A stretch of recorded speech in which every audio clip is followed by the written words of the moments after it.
हाम्रो गजबहादुर गुरुङ होइन बुवा? कति वर्ष भयो? 66 वर्षको बुवा हुनुभयो। ट्याक्क हाम्रो बुवाले कृषिमा एकदम क्रान्ति होइन बुवा? कृषिमा एकदम क्रान्ति।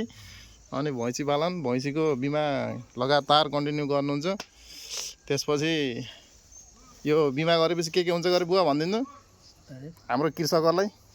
अब सुत्केरी भत्ता पाइन्छ। सुत्केरी भत्ता पाइन्छ कञ्चन गाउँपालिकाले 4000 होइन? त्यसपछि मर्यो भने, भैँसी मर्यो भने 90,000 पैसा पाइन्छ। 1 लाख बराबरको बिमा हुन्छ। के भन्नुहुन्छ त अरू कृषकहरूलाई? सबैले गर्नुहोस् होइन? अब भैँसी पालन गर्नेहरूले गर्नु पर्यो। अब बिमा गर्नु पर्यो। अब के वर्ष भएर होइन? अब भैँसी जनावर हो, मुख बोल्दैन। त्यही त औषधि गर्दा गर्दै पनि सन्चो हुन्छ भन्ने, ठिक हुन्छ भन्ने हुँदैन होइन? आफ्नो पशुधनको जम्मा 1000-1200मा सुरक्षित हुन्छ। अनि कञ्चन गाउँपालिकाले सुत्केरी स्याहार भनेर भत्ता दिन्छ 4000 होइन?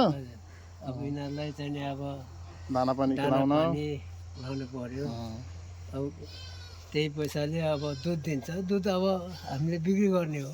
हजुर, ल धन्यवाद बुवा। हस् त, धन्यवाद।